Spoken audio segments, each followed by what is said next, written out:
Hello students, welcome back. तो आइए हम लोग डेप्रिसिएशन की अपनी क्लास को कंटिन्यू करते हैं। इलस्ट्रेशन 25 इसमें कहता है कि हमें बैलेंसेस दे रखे हैं मशीनरी अकाउंट और प्रोविजन फॉर डेप्रिसिएशन अकाउंट के, जो कि है 5 लाख रुपीज और 1,16,000 रुपीज। मैंने क्वेश्चन शॉर्ट में लिख ही दिया है। डेप्रिसिएशन लगाना है 20% per annum diminishing balance method पे। वो मशीनरी जो हमने 1 अप्रैल 2003 पे 1 लाख रुपीस की खरीदी थी, उसे हमने 1 अक्टूबर 05 पे 60,000 रुपीस की बेच दिया। हमें 3 अकाउंट बनाने हैं, यानी कि machinery account, provision for depreciation account और मशीनरी डिस्पोजल अकाउंट। हमें मेंशन थे कि ये 3 अकाउंट बनाने हैं सिर्फ एक साल के लिए, वो साल जो खत्म हो रहा है 31 मार्च 2006। तो आइए सबसे पहले हमने मशीनरी अकाउंट का बैलेंस लिख लिया। 2005 April 1 to balance brought down 5 lakh. और प्रोविजन फॉर डेप्रिसिएशन अकाउंट ये लायबिलिटी है तो क्रेडिट बैलेंस होगा 2005 April 1 by balance brought down 1,16,000। अब सबसे पहले जो मशीनरी हमने बेची हम उसकी कैलकुलेशन को समझ लेते हैं। ये मशीनरी हमने 1 अप्रैल 03 पे खरीदी थी और बेची है 1 अक्टूबर 05 पे। तो पहला अकाउंटिंग ईयर था 1 अप्रैल 03 से 31 मार्च 2004, फिर 1 अप्रैल 2004 से 31 मार्च 2005 और तीसरा अकाउंटिंग ईयर हो गया 1 अप्रैल 2005 से 31 मार्च 2006। यहां पर हम कैलकुलेशन कर रहे हैं depreciation on sold machinery. 1 lakh रुपए की मशीनरी थी, फर्स्ट ईयर में 20% डेप्रिसिएशन पूरे साल का 20,000 रुपए। अब डिमिनिशिंग बैलेंस मेथड है तो अगले साल क्या हो जाएगा, मशीनरी की वैल्यू रह जाएगी 1 लाख में से 20,000 कम कर दो 80,000 रुपए। 80,000 के ऊपर 20% डेप्रिसिएशन पूरे साल का 16,000 रुपए। तो थर्ड ईयर में मशीनरी की वैल्यू क्या रह गई, 80,000 माइनस 16,000 दैट इज 64,000। इस अकाउंटिंग ईयर में ये मशीनरी 6 महीने चल रही है तो 64,000 का 20% डेप्रिसिएशन 6 महीने के लिए ये आ गया 6,400। क्लियर है। अब समझते हैं हम कि ये जो मशीनरी हमने बेची है, हम मशीनरी अकाउंट में लिख देंगे 2005 अक्टूबर 1 पे bye machinery disposal account 1 lakh. यहां से हमने पूरी 1 लाख रुपए की मशीनरी हटा दी।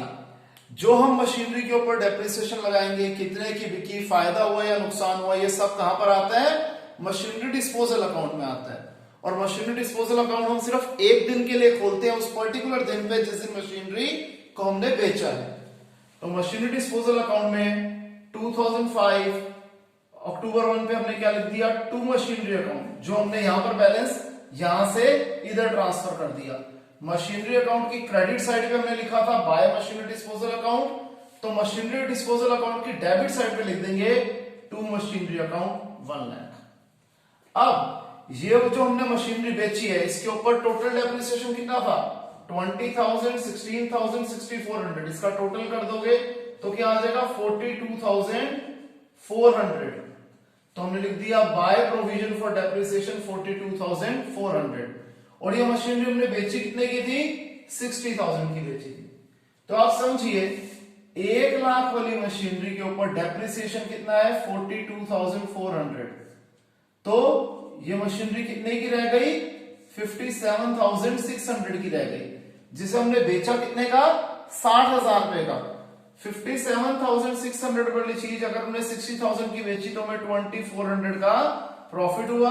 तो हमने लिख दिया to P&L gain on sale 2,400। तो हमारा ये मशीनरी डिस्पोजल अकाउंट पूरे का पूरा क्लोज हो गया।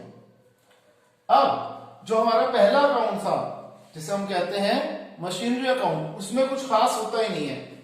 5 लाख की मशीनरी थी, 1 लाख की मशीनरी हमने बेच दी, 4 लाख की मशीनरी रह गई।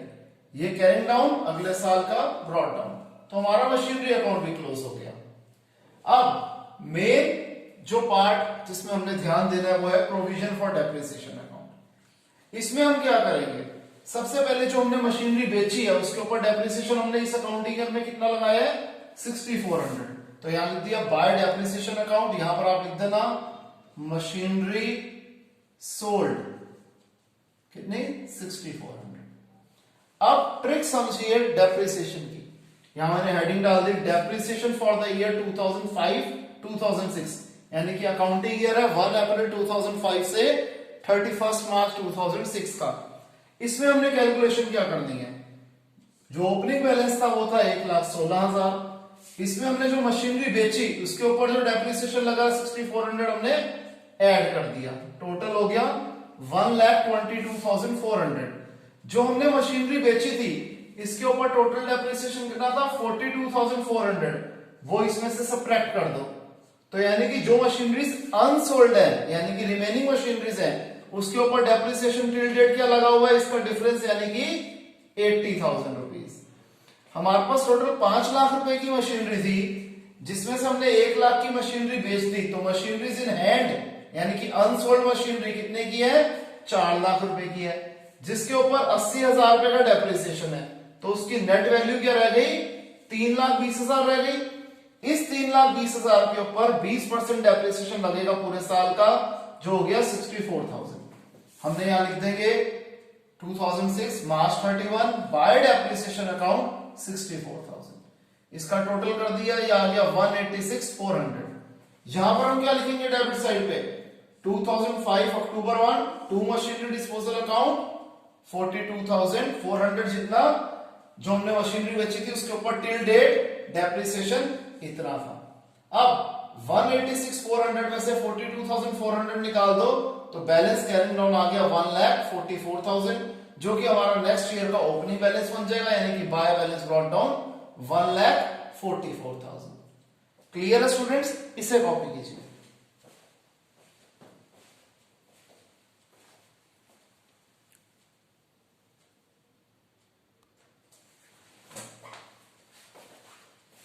तो आइए नेक्स्ट क्वेश्चन करते हैं, ये है इलस्ट्रेशन 26।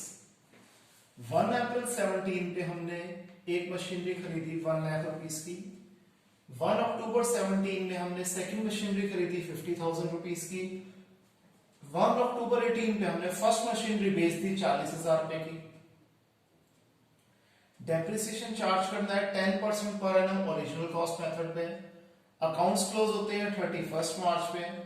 हमें 3 अकाउंट यानी कि machinery account, provision for depreciation account और मशीनरी डिस्पोजल अकाउंट बनाने 2 साल का, यानी कि पहला अकाउंटिंग ईयर है 1 अप्रैल 17 से 31 मार्च 18 और सेकंड अकाउंटिंग ईयर होगा 1 अप्रैल 2018 से 31 मार्च 2019। तो आइए पहले वर्किंग नोट्स देख लेते हैं। पहले अकाउंटिंग ईयर में फर्स्ट मशीनरी हमने 1 अप्रैल पे खरीदी 1 लाख वाली, इसके ऊपर 10% डेप्रिसिएशन पूरे साल का, क्योंकि हमने पूरा साल चलाई है 10,000 रुपए डेप्रिसिएशन। सेकंड मशीनरी 50,000 रुपए की जो हमने खरीदी है वो खरीदी है 1 अक्टूबर पे, तो ये चलेगी 6 महीने के लिए। 50,000 रुपए का 10% 6 महीने का डेप्रिसिएशन 2,500 आ जाते हैं सेकंड ईयर पे। अब ये ओरिजिनल कॉस्ट मेथड है, इसलिए सेम फिगर्स के ऊपर डेप्रिसिएशन दिया जाएगा। अब इस बार फर्स्ट मशीनरी हम 6 महीने चला के बेच रहे हैं, तो 1 लाख का 10% 6 महीने के लिए डेप्रिसिएशन 5,000, और जो सेकंड मशीनरी है 50,000 रुपीज वाली उसके ऊपर 10% डेप्रिसिएशन पूरे साल के लिए, ये भी 5,000। अब देखिए सबसे पहले मैं बता रहा हूं मशीनरी अकाउंट। 2017 अप्रैल 1 पे हमने फर्स्ट मशीनरी खरीदी 1 लाख रुपीस की। अक्टूबर 1 पे हमने सेकंड मशीनरी खरीदी 50,000 रुपए की, टोटल हो गया 1.5 लाख। कैरिंग डाउन कब हो जाएगा 2018 मार्च 31 पे। क्या करेंगे, सबसे पहले हम बाय बैलेंस कैरिंग डाउन लिखना था, by balance carrying down 1 lakh and 50,000, total 1,50,000। यही कैरिंग डाउन अगले साल का बन जाएगा ब्रॉट डाउन। अब इस साल हमने फर्स्ट मशीनरी को बेच दिया 2018 अक्टूबर 1 पे कितने की 1 लाख रुपीस की, जो थी हमने वो वाली मशीनरी बेच दी। उसका क्या हुआ वो भी बाद में देखेंगे।